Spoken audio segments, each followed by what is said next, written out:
시편 37편은 40절 긴 시편이죠. 그 내용은 아주 간단합니다. 이 세상은 악인이 형통하는 거짓과 악이 이기게 되어 있는 그런 세상이다. 불평하지 말고 여호와를 의뢰함으로 진정으로 땅을 차지하는 자들이 되라. 그거예요. 근데 그게 왜 40절인가? 이게 알파벳 시편이에요. 한 알파벳마다 2절씩 나오기 때문에 사실은 같은 말이 반복되는 시편입니다. 자, 오늘 37편에 들어가기 전에 제가 몇 가지를 먼저 나누겠습니다. 우리 하나인 교회는 주보에 계속해서 나오죠. A Church on the Way. 제가 지난번 목회를 하면서 이 기독교 교회들이 모여요. 분명히 모입니다. 근데 따라가지는 않아요. 예수님의 부르심은 분명하죠. 부르실 때도 나를 따라오너라 그랬고, 제자도의 핵심을 가르칠 때도 나를 따라오너라. 그게 결론이잖아요. 근데 모이는데 따라가지는 않아요. 그래서 따라가는 교회가 한번 됐으면, 그래서 이 하나님 교회를 기도하고 개척을 했습니다. 그래서 하나님 교회는 드물게 커리큘럼이 있는 교회입니다. 그냥 매주 나와서 설교에 은혜 받고 가는 그런 교회가 아니고요. 커리큘럼이 있어요. 이렇게 자라가셔야 됩니다. 교회를 그동안 교회 다니신 분은 저런 게 있는지도 모르겠지만 많은 분들이 따라오셨습니다. 개척하고 6개월은 하나님 나라에 대해서만 했습니다. 그 다음에 교리를 분명하게 정리했습니다. 그게 로마서였습니다. 교리 이 시대 아는 것 같지만 제대로 아는 사람 없습니다. 그 다음에 성경의 전체적인 흐름을 보고, 그 다음에 구약의 핵심인 희년, 신약의 핵심인 제자도, 그 다음에 하나님 나라의 이 땅의 성육인 코이노니아, 그 다음에 이제 선지서를 보았습니다. 하나님의 가슴, 이 종교가 된 우리를 향한 하나님의 가슴. 그 다음에 속사람이었어요. 속사람이 끝났을 때가 7년이었습니다. 근데 7년 끝나고 나서 교회를 보니까 똑같아요. 그래서 6개월을 기도하는 동안에 제 생각인지 확신인지 하나님 음성인지 다시 해라. 그래서 저 전체를 다시 시작했습니다. 다시 하니까 3년이 걸렸어요. 그런데 다시 하면서 보니까 내가 열심히 지식을 가르쳤지 저 실제를 못 보여준 거더라고요. 그래서 두 번째 속사람이 끝날 때는 굉장했습니다. 굉장한 충격과 정말 좀 새로워지고자 하는 열망들이 생겨났죠. 그때 하나님이 선물로 주신 것이 성경 읽기였습니다. 그때는 말씀을 만나야 된다, 그것도 모를 때예요. 그래서 성경 읽기를 했습니다. 그 성경 읽기 할 때 우리가 충격을 많이 받았습니다. 평생을 교회 다니고 성경을 안다고 생각했죠. 성경에 대해서 말도 많이 했죠. 근데 막상 성경 자체를 읽으니까 우리가 성경을 모른다는 사실을 만났죠. 그때 이제 성도님들 중에는 그 다음 주 본문을 한 30번 읽는 건 대부분 그렇게 하셨고, 50번 이상씩 읽는 분들. 왜? 아니, 아무리 읽어도 이게 만나지지 않으니까, 이게 안다고 생각했는데 알지를 못하니까 너무 안타까워서. 그게 이제 하나님의 시간의 시작이었습니다. 그게 지금 말씀 만나기로 왔습니다. 그리고 이제 마지막 과정은 나눔입니다. 이 세상은 거짓되고요, 육체로 사는 우리도 거짓됩니다. 그 거짓 세계 속에서 진실을, 내 안에 있는 하나님의 형상, 이 씨앗 하나를 피워낼 수 있는 것은 하나님의 말씀밖에 없습니다. 하나님 말씀 외에 어느 것도 진실이 아닙니다. 제 설교도 진실이 아닙니다. 100% 진실이 될 수가 없는 것입니다. 말씀이 내게 부딪히지 않으면 그냥 영원히 거짓입니다. 그뿐입니다. 말씀이 부딪히면 나눔이 일어납니다. 이 나눔은 내가 성경을 이렇게 깨달았어, 성경이 이렇게 알아, 성경이 이런 의미야, 그런 게 아닙니다. 그게 뭐가 나눔입니까? 잘난 척하는 거지. 에고 장난이지. 말씀을 만나면 참으로 에고가 쪼개집니다. 이 말씀은 혼과 영과 관절과 골수를 찔러 쪼개죠. 다시 말해서 말씀을 만나면 처음으로 나의 거짓과 악을 애통하기 시작합니다. Really doesn't matter. I really don't care anything. 세상이 어떻고 그 모든 것 이전에 내가 어떻게 이렇게 거짓되게, 내가 어떻게 이렇게 악을 살았지? 그게 애통함이 열리죠. 애통함이 열리면은 딱 열리는 세계가 있습니다. 그거는 모릅니다. 안다고 생각했는데 하나도 몰라요. 내가 내 아내를 안다고 생각했는데 모르는 것을 압니다. 안다고 생각하기 때문에 죄를 지어요. 내가 아니까 내가 선과 악을 분리하는 거 아니에요.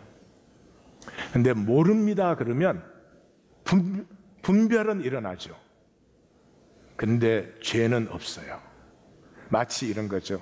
제가 제 아이한테서 어떤 부족한 점을 만나면 30년을 길렀는데 저 아이 속에 저런 게 있었던 걸 어떻게 내가 몰랐지?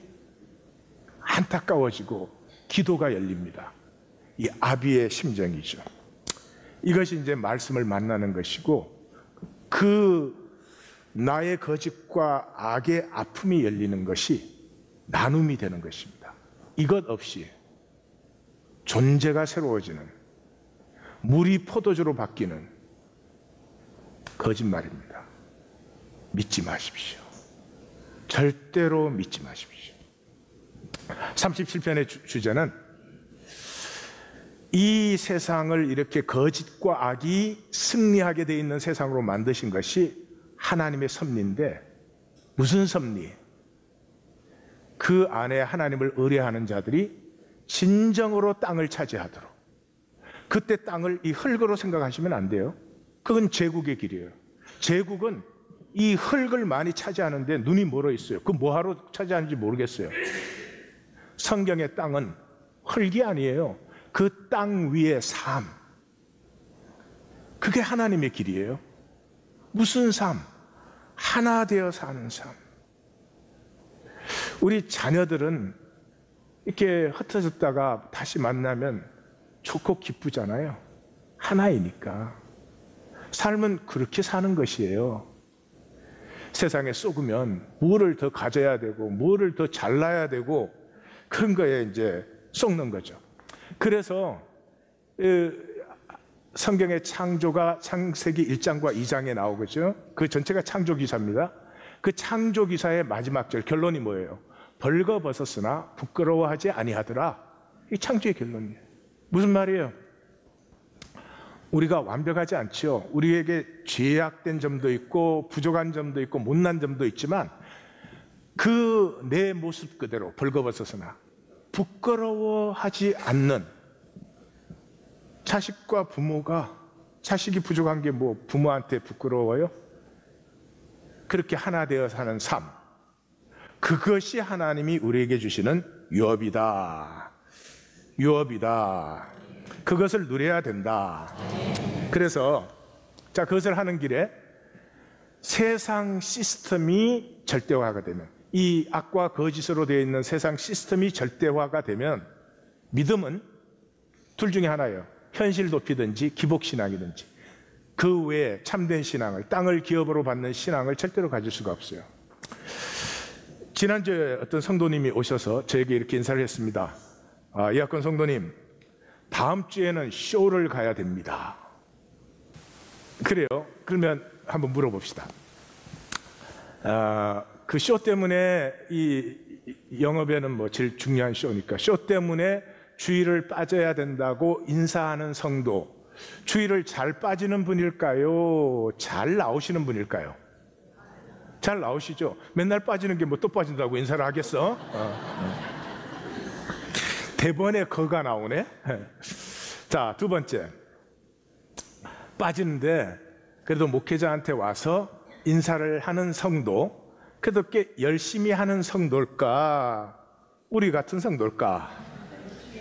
열심히 하는 성도죠. 그럼 되게 이 목회자들은 대단히 친절하게 합니다. 아, 그러세요. 잘 다녀오십시오.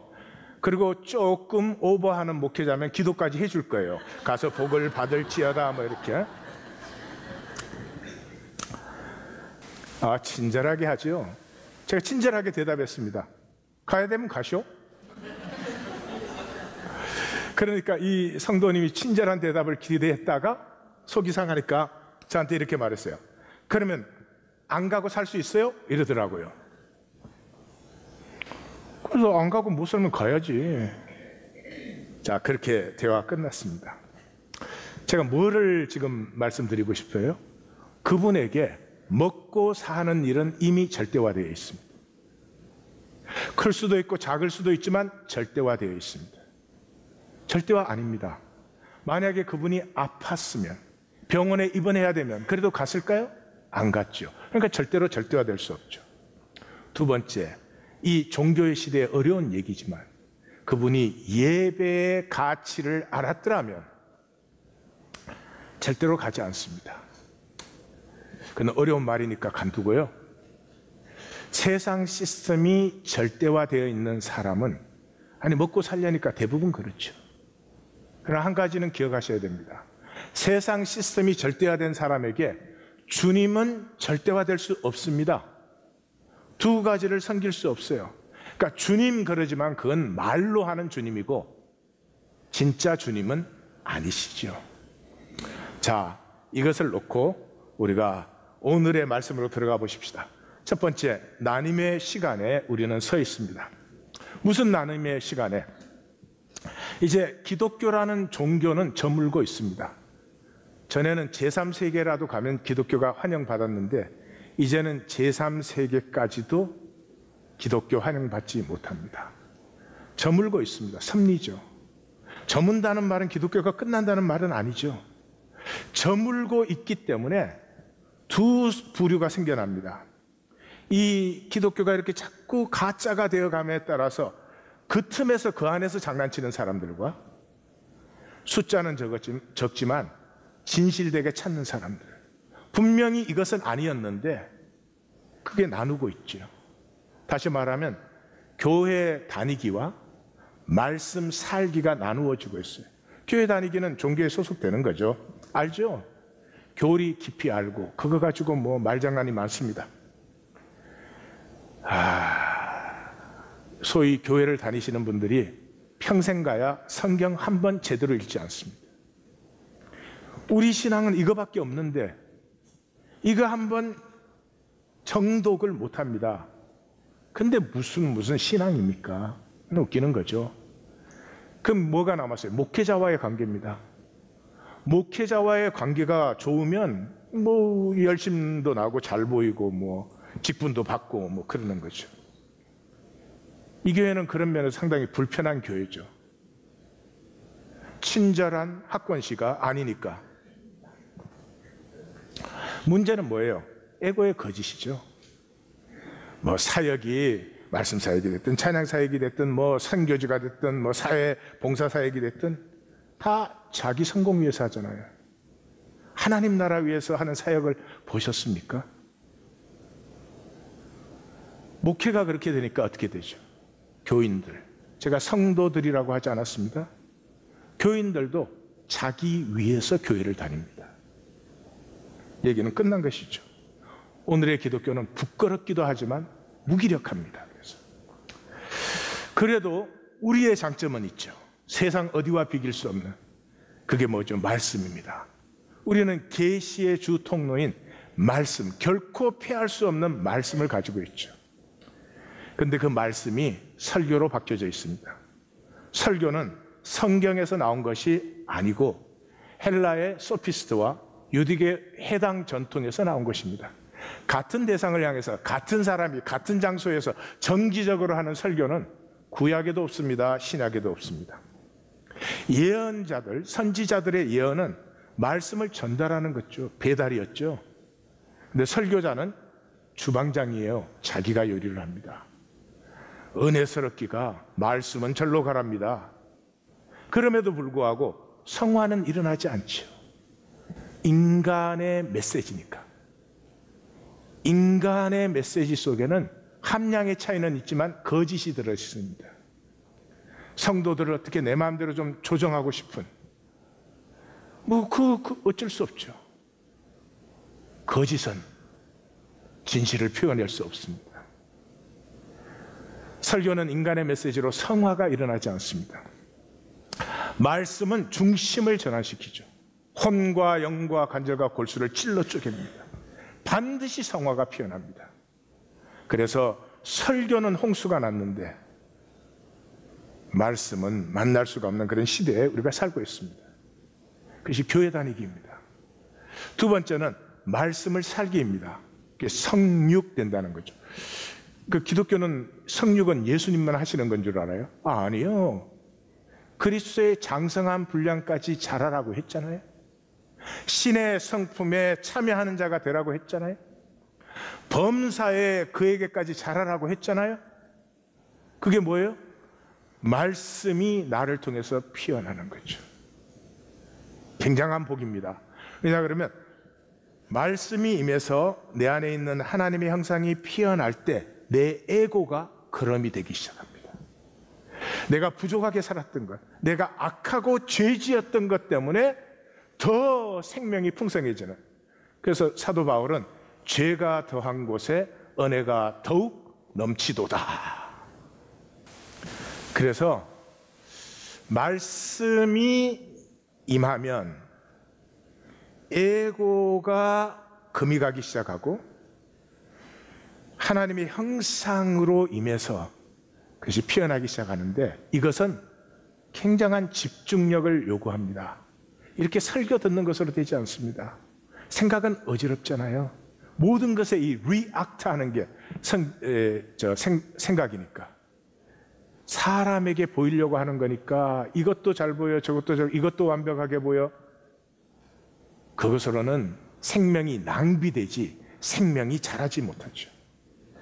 이 집중성에서 그걸 산매라고 그러는데요, 이 몸과 마음의 이완이 일어납니다. 지난주에 말씀드린 것인데 다시 한번 말씀드리겠습니다. 왜냐 그러면 말씀은 뇌의 지식을 바꾸는 게 아닙니다. 뭐 이런 거야 저런 거야, 하나님은 뭐 그런 게 아니고요.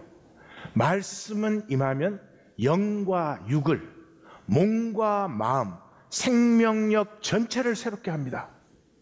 그래서 복음서에 써진 대로 뱀을 집을 수 있으며 독을 마셔도 해를 받지 않습니다. 시험하실 필요는 없어요. 하나님과 함께하는 생명은 그런 자리에 들어가야 되면 그런 자리에 들어갈 수 있습니다. 왜냐하면 생명력이라고 하는 것이 이 우주에서는 가장 강력한 것이니까요. 그 생명력이 나타날 때는 몸과 마음이 하나가 되어야 됩니다. 심신이 일체가 되면 이완이 일어나요. 이완이 일어난다는 말은 교감신경계와 부교감신경계가 있는데 부교감신경계가 활성화돼요. 그러면은 아주 적은 에너지를 씁니다. 호흡도 편안해져서 소량의 산소만 들어가면 되고, 또 일산화탄소를 배출하는 것도 소량이 됩니다. 그럼 고양이들이 이렇게 잘 자고 나서 딱 깨어날 때를 보세요. 그때는 그 순발력이 밤도 뛰어넘을 것 같지요. 마치 그런 회복이 일어나요. 몸과 마음이 하나가 되면은 편안해진 다음에. 근데 우리는 항상 분리되어 있죠. 뭐가 분리하고 있죠? 생각이 신을 분리하는 거죠. 그 다음에 뇌의 구조와 기능의 변화가 일어납니다. 어마어마한 말이에요. 이 뇌의 회로를 따라 우리가 살아가는 것인데 그것의 실제적인 변화가 일어나요. 구조와 기능에. 리차드 데이비슨의 아주 유명한 연구죠. 이 전두엽의 앞부분을 전두엽이라고 해요. 우측이 발달되면은 불쾌한 것만 봐요. 사람을 봐도 안 좋은 거, 짜증나는 거. 근데 왼쪽이 발견되면 유쾌한 게 보여요. 그리고 좀 모자라는 게 보이면 안타깝고 그런 거죠. 그거보다 더 놀라운 것은 이 2009년에 리즈 블랙튼 교수가 노벨상을 탄 연구인데, 이 16명의 팀이 면역체계, 뇌분비계, 신경생리계, 그 16명의 학자들이 모여서 같이 한 것입니다. 거기에서 텔로메라지에라고 하는 이 물질에 대해서 연구를 했는데, 이게 이제 그 면역 세포의 노화를 조절하는 효소예요. 근데 이것이 노화를 슬로우 시킬 수 있을 뿐만 아니라 이미 노화된 세포를 회복시키는 것을 발견해 가지고 이제 그 노벨상을 탔어요. 최근에 이 계속 반복되는 소리를 들으니까 제 신경이 곤두섰습니다. 이 병원에서 또 의대에서 기독교회는 대단히 귀찮아한대요. 특별히 큰 교회에서 온 사람들. 그 사람들은 뭐 자기들이 당연한 권리가 있는 것처럼 예배를 드리면 그렇게 시끄럽게 예배를 드리고 뭐 하여튼 그렇게 텃세를 부리고 그런데요. 그리고 뭐라고 하면은 이 병원에 뭐 누가 우리 교회 장로님이야 뭐 이런데 거기는 그렇게 훌륭한 장로님도 계시나 봐요. 귀찮아 죽겠대요. 근데 한국 의대와 병원에서 스님들은 그렇게 환영을 받는데요. 환영받는 이유가 스님들은 그 명상치유를 하잖아요. 근데 그 명상치유가 실제적으로 중증 분열증, 우울증, 그리고 의학에서 거의 불가능하게 느끼는 게 만성통증입니다. 만성통증. 그거는 뭐 어떻게 원인을 찾을 수 없는데 온몸이 다 아픈 거예요. 많이 보이시네. 근데 명상으로 그게 치유가 돼요. 당연한 일이라고 생각돼요, 저는. 그게 뭐 불교가 치유하는 게 아니죠. 그 명상 치유는 이 집중력을 훈련시키는 거거든요. 그 심신이 일체가 되면은 온몸이 일단 안식이 임하고 생명력이 활성화되지요. 우리 굉장한 도전을 받습니다. 우리가 말씀을 가진 사람들이 그 정도도 안 되면 이거 정말 곤란하죠. 자, 두 번째 다스림을 보겠습니다. 다스리라고 했는데 그 다스림은 이 악과 거짓이 승리하는 이 세상 시스템보다 더 지혜로우라는 거죠. 무엇으로? 말씀의 지혜로. 말씀의 지혜가 무슨 지혜인가? 예수님이 이렇게 말씀하셨어요. 보라, 내가 너희를 보냄이 양을 이리 가운데로 보낸 같도다. 이리 가운데로. 양을 이리 가운데로 보내면 어떻게 되는 거죠? 굉장히 어렵죠. 그래서 너희는 뱀같이 지혜롭고 비둘기같이 순결하라 그랬어요. 이걸 종종 이렇게 생각해요. 이럴 때는 뱀같이 하다가 저럴 때는 비둘기같이. 실제로 그렇게들 생각해요. 웃기지요, 정말. 저 무슨 말이에요? 순결한 지혜를 가지라는 거죠. 순결한 지혜를. 순결한 지혜가 무슨 지혜죠? 순결한 지혜는 거짓의 맥을 꼭 눌러요. 그럼 거짓은 이 순결한 지혜 앞에서는 맥을 못 써요. 거짓이 딱 탄로나기 때문에. 뭐 이런 거죠. 예수님이 예수님이 전체가 다 그 순결한 지혜인데, 중풍병자가 이렇게 왔었잖아요. 그러니까 내가 죄사함을 받았노라 이래요. 그러니까 그 옆에 있던 종교인들이 아니 하나님만이 죄를 사할 수 있는데 지가 감히? 그리고 그걸 예수님이 알고 뭐라 그랬어요? 그러면 너희 생각에는 내가 죄사함을 받았노라 말하는 것과 들것에 들려서 온 그 병자를 일어나 내 들것을 들고 집으로 가라 라고 말하는 것이 더 쉬우냐? 그 종교인들에게는 이게 더 어렵죠. 그래, 그럼 내가 말하지. 일어나 내 자리를 들고 집으로 가라 그랬더니 그 사람이 일어나서 자기 들것을 들고 걸어갔어요. 그 예수님을 올무에 걸려고 하는, 그게 그냥 맥을 딱 찍히는 거죠. 그 순간에 힘을 잃어버려요. 세리들과 밥 먹고 있으니까 아니 어떻게 죄인들과 밥을 같이 먹느냐. 예수님 뭐라고요? 의원이 병자에게 필요하니 건강한 사람에게 필요하니 나는 병든 자를 위해서 왔노라. 굉장히 괜찮은 논리 같잖아요. 어떻게 해서 죄인과 같이 밥을 먹을? 한번 꼭 집으니까 할 말이 없어지죠. 뭐 성전 부정하셨을 때도 내가 무슨 권세로 이렇게 하느냐. 그러니까 예수님이 그러면 너희도 나한테 답변해봐. 세례 요한의 권세가 하늘로서 난 것이냐 사람으로 난 것이냐. 딱 그 순간에 그 의도들이 완전히 무산돼 버리는 거죠. 뭐 세금 아시죠? 가이사의 것은 가이사에게, 하나님의 것은 하나님. 이게 순결한 지혜입니다. 거짓의 맥을 딱 보는 것입니다. 왜 우리는 그런 지혜가 없어요? 우리도 같이 거짓되니까 안 보입니다. 그래서 세상에 살면서 이 순결한 지혜가 없어서 세상의 종로로 달 수밖에 없어요. 종교인은 그게 보이지 않으니까요. 순결한 지혜는 내가 문제임을 봐야 됩니다. 이 간단한 것이 쉽지 않습니다. 세상이 잘못되었으니까. 그러니 뭐 나라도 그냥 성실하게 사는 거죠. 그건 사실 성실이 아니죠. 두려워서 루저가 되지 않으려고, 이 세상을 이기려고 해보는 것이 아니라 루저가 되지 않으려고 그냥 편하고 안전한 자리에 그냥 먹고는 살 수 있으니까. 그렇게 되면 자기 자신에까지 무관심해집니다. 세상이 아파도 머리로는 아프다는 것을 알지만 이 아픔을 위해서 내가 무엇을 해야 되는지 생각할 여유가 없죠.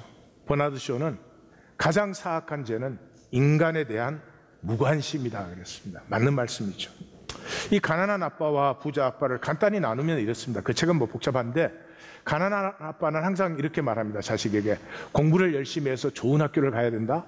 그래야 좋은 직장을 잡는다. 그리고 거기서 성실하면 징거벌해서 이렇게 많은 보수를 받을 수 있어. 그러는데 말은 또 이렇게 합니다. 나는 돈에 관심이 없어.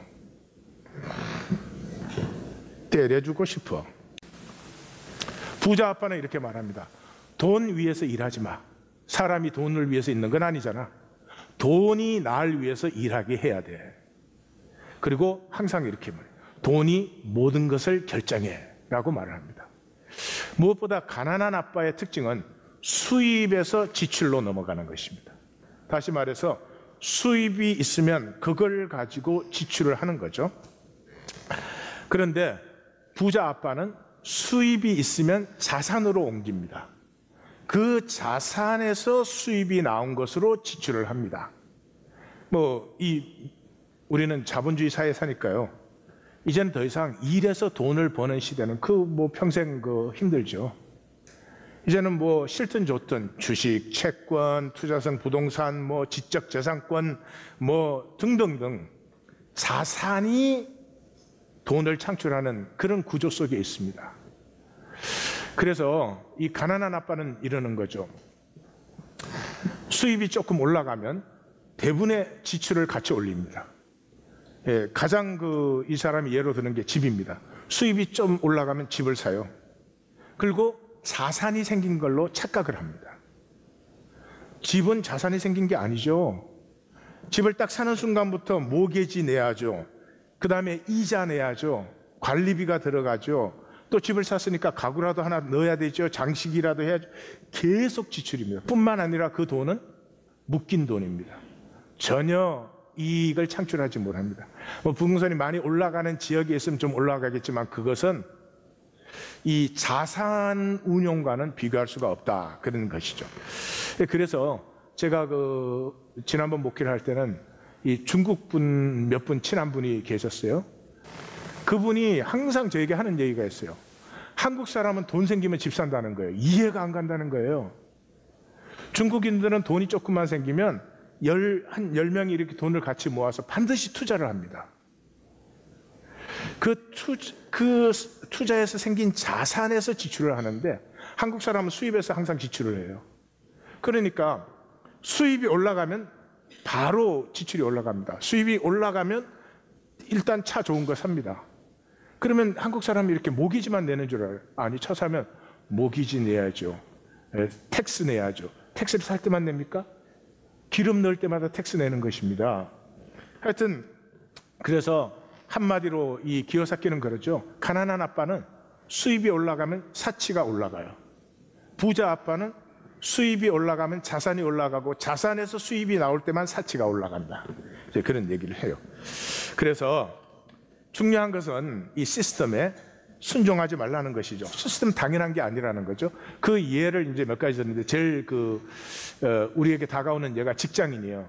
자, 직장에 다니면서 좋은 직장에서 좀 월급 많이 받는다고 생각하십시다.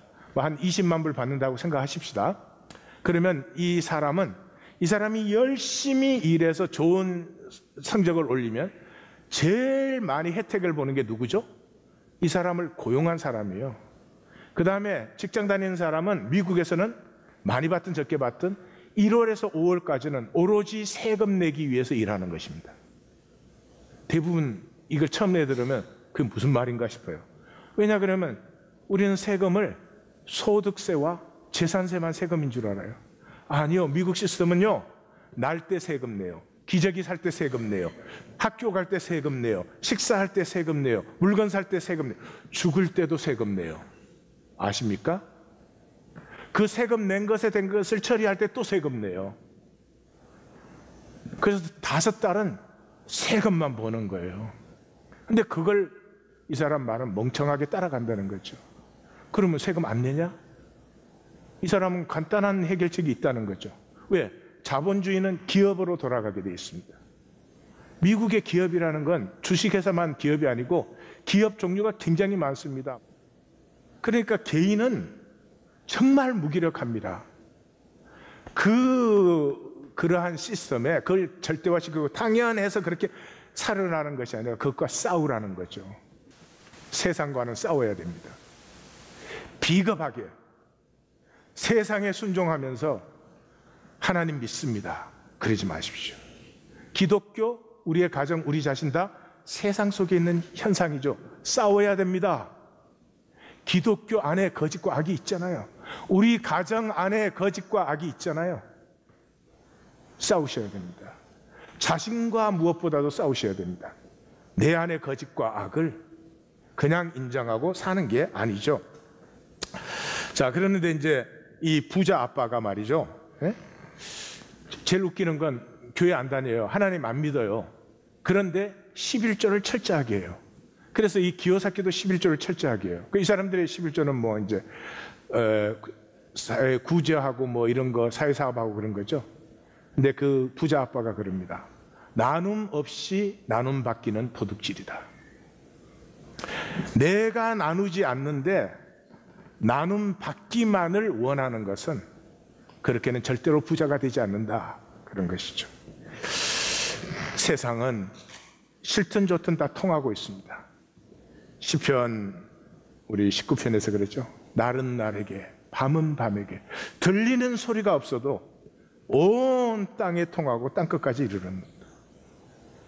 무관심하게 딱 단절해서 나만 잘 살면 돼, 나만 지키면 돼, 그건 절대로 사는 게 아닙니다.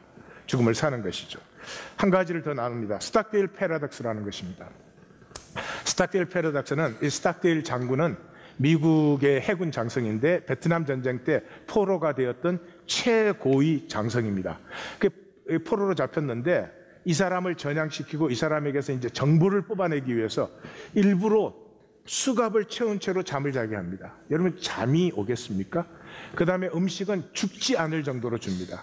그리고 그 수용한 것은 병이 걸릴 수밖에 없는 그런 상황에 수용을 시켰습니다. 근데 이분이 8년을 견디고 전향하지도 않고 정보를 내어주지도 않고 그렇게 석방되어서 그 미국의 굉장한 환영을 받고, 그 로스페로가 대통령 출마했을 때 부통령 후보로 같이 대통령 출마했던 그런 사람입니다. 자, 그런데 이걸 패러닥스라고 불러요. 왜 그러냐 그러면 이 스탁데일과 함께 포로된 사람들이, 장군이 포로가 됐으니까 굉장히 많죠. 대부분이 죽었습니다. 근데 누가 죽었느냐? 긍정적인 사람들. 우리는 해방돼, 우리는 석방될 거야, 이번 이 성탄에는 꼭 석방될 거야, 이랬던 사람들은 다 죽었어요. 다시 말해서 기독교에 믿습니다, 하나님이 도우실 거야, 이런 사람 다 죽었다는 거죠. 누가 살아남았어요? 현실을 인정한 사람들. 우리는 포로가 되었다. 살아서 나가기보다는 여기서 죽을 가능성이 훨씬 높다. 그렇다면 어떻게 할 것이냐? 몇 달, 몇 년 더 편하게 살기 위해서 저들의 요구를 받아줄 것이냐? 아니면 우리가 죽은 다음에 누구로 기억되는 것이 더 중요하냐? 현실을 인정했던 사람들이 살아남은 거죠. 두 번째, 그 상황이 그렇게 어렵고 죽을 수밖에 없는 상황이지만 싸울 수 있다. 견디는 데까지는 견디는 것이다. 그 사람들이 다 살아서 석방이 된 것이죠. 중요한 지혜가 있습니다. 상황이라는 말 자체가 내 마음대로 안 되는 거예요. 상황이 내 마음대로 되면 상황이 아니지. 응? 그런데 지혜는 무엇인가? 지혜는 상황, 안 되는 일을 수용하고 대처하는 게 지혜죠. 상황이 마음대로 되면 지혜가 왜 필요하겠어요? 그래서 지혜가 없는 사람들이 하는 말이 있습니다. 이건 말도 안 돼. 이런 일은 일어나서 안 돼. 이래요, 맨날. 지혜가 있는 사람은 알아요. 이 세상은 거짓과 악이 판을 치기 때문에 어떤 일도 가능해요. 그러나 그런 일이 일어난다고 해서 인간이 포기되어질 수는 없어요. 우리 안에 하나님의 형상이 있잖아요. 그래서 성경의 섭리는 그러한 상황을 다스려서 나됨을 피우는 거죠. 그 상황 속에서 상황을 이길 수 있는 하나님의 형상이 내게 있다. 그 거짓과 악에 꼭 항복하지 않아도 된다. 그걸 거부하는 거죠. 그 거부하는 과정에서 반드시 약하고 낮은 자와 연대성을 갖게 되죠. 그 구조에 억눌린 자들과 하나가 되기 시작하는 거죠. 그래서 성경은 솔로몬 시대, 세상 역사를 다 보세요. 세상 역사적으로 역사를 쓰면 솔로몬 시대가 이스라엘의 최고의 시대 아니에요? 근데 성경은 솔로몬 시대를 멸망의 뿌리로 보지 않아요. 그리고 다윗의 시대를, 국고성도 하나 없어, 병고성도 하나 없어, 자기 성도 없었어, 성전도 못 쌓, 신전도 못 쌓았던 다윗의 시대를 바라볼 모본으로 제시하는 유일한 책이 성경입니다. 정말 이상한 책입니다. 그 속에 뭐가 들어있죠? 현상의 반사, 리액트만 하는 것이 인간이 아니라 그 거짓되고 악한 현상 속에서 본질을 성찰할 수 있는, 생각을 멈추고 현상의 껍질을 깨고 들어가는 그 생명의 관통력을 가진 것이 인간이라는 것이. 무엇보다 결정적인 것은 나눔입니다. 나눔이 없으면 이 모든 것이 유지되지 못합니다. 그래서 이 스탁데일은 이렇게 갇혀가지고 보통 때는 서로 대화를 못하니까 자기들끼리 신호를 만들었어요. 그 벽을 똑똑똑똑 두드리는 것으로 신호를 만들어서 밤이 되면 서로 교통하는 거죠. 그 교통이 스탁데일과 이 함께 이것을 나누었던 사람들을 다 사실은 별로 큰 건강에 문제 없이 석방되도록 한 것이죠. 여기 세 가지가 들어있어요. 그 나눔 속에 가식이 있겠습니까? 우리는 벌써 입만 열어도 내 크레딧, 나 이렇게 해서 인정 좀 해줘, 내 부끄러운 거 숨기는 거, 이런 게 들어가 있죠. 그게 무슨 그게 있겠어요? 사람에게 보이려고 없죠. 그 다음에 현재뿐이에요. 거기 갇혀가지고 뭐 자기가 과거에 어땠는지 미래에 무슨 그게 상관이 있어요? 현재. 과거와 미래는 허상이에요. 과거를 품고 있고 미래를 품고 있는 현재가 실제이죠. 실제를 나누는 것이죠. 그리고 진실이죠. 허위 없어요. 크리스마스 때는 석방될 거야, 이런 거 없어요. 다만 어떻게 하면은 오늘 하루도 지킬 수 있을까? 우리는 안다. 살아나갈 가능성은 거의 없다. 그러나 죽은 후에 어떻게 기억될 것인가? 종말적 신앙이죠. 내가 죽음의 순간에 섰을 때 나는 어떤 존재인가? 하나님 앞에서. 하나님 앞에서라는 말은 종교적인 의미가 아니라 하나님 앞에서는 진실밖에 없잖아요. 진실로 나는 누가 될 것인가? 이 삶을 통해서. 이 나눔 때문에 스탁데일과 함께 나누었던 사람들은 그 죽음보다 더한 상황을 충분히 이기고 승리할 수 있었습니다.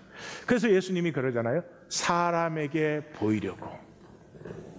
사람에게 보이는 삶이 되는 순간부터 거짓일 수밖에 없고 이 시스템의 종로로 탈 수밖에 없는 거죠. 그러면 아버지께 상을 받지만 저 상이 뭐 말하는 것입니까? 하나님 나라예요. 구원 말하는 것입니다. 예. 1950년대 55세면은 지금 70세입니다. 그 당시 미국 사회는 심장병 에피데믹에 시달리고 있었어요. 전쟁이 끝나고 사람들은 기름지게 먹기 시작하고 술, 담배 많이 하기 시작하고 그래서 뭐 심장병이 55세 넘으면 심장병이 안 걸린 사람이 없었어요. 근데 이 로제토라는 마을에는 55세 이전에 심장병으로 죽은 사람이 아무도 없어요. 그뿐만이 아니고 성인병이 없었어요. 뿐만 아니라 이 마을에는 알코올 중독자가 없고 마약 중독자가 없고 범죄가 없고 자살이 하나도 없었어요. 사회보장제도의 도움을 받는 사람은 거의 없었습니다. 2사람이 있었다고 해요. 평균 수명이 그 당시에 12년 이상 차이가 났습니다. 그래서 찾아보니까 음식을 이제 건강하게 먹을 거라고 했더니 뭐 이탈리안 음식 그 기름진 거 그대로 먹어요. 그리고 체중도 다 비만들이에요. 그래서 이건 제네틱이다, 유전적이다. 그랬더니 그 똑같은 사람이 그 마을에 살다가 다른 데로 이사 가면 병 발병률이 3배로 올라가요. 그래서 온갖 조사를 한 결과가 뭐냐? 이 사람들은 나누는 사람들이에요. 그 이탈리아의 같은 지역에 있던 사람들이 이리로 이사가 아니지 이민을 와가지고 그 함께 사니까 타국에서 그냥 일 끝나면 서로 모여요. 함께 나누고 그 모이는 시간을 기다릴 정도예요. 그리고 뭐 집에 무슨 기계가 고장났다. 그럼 기계 아는 사람이 와서 그냥 고쳐놔요. 뭐 부탁하고가 아니야. 그쪽 집에 뭐 필요하다 하면 내게 있으면 그걸 갖다 놔요. 그 샐러드 준비하는데 토마토가 없으면 토마토 기르는 사람 밭에 가서 이렇게 따와요. 또 그 사람이 필요한 거 있으면 이 집에 와서 갖고 가요. 병이 들어서 아파서 누우면 물론 돌봐주는 건 두말할 것도 없고 그 사람이 못하는 일을 이웃들이 대신해 줘요. 물론 이 사람도 또 그렇게 하죠. 그러니까 서로가 서로를 의뢰해서 불안과 근심이 없어요. 이것이 나눔이에요. 예수님과 예수님의 제자들이 어떻게 시작했죠? 나눔의 공동체였죠. 종교를 끝내고 떡과 잔을 나누는 사람들로. 사도 바울의 모든 기록은 그거 아니에요. 더 이상 종교 생활을 하지 말아라. 주님의 임재 안에서. 임재 안에 있으면 가식이 있어요? 임재 안에 있는데 현재뿐이죠. 임재 안에 있으면 거짓이 어떻게 있어요? 제가 성도님들을 인도할 수 있는 과정은 여기가 마지막입니다.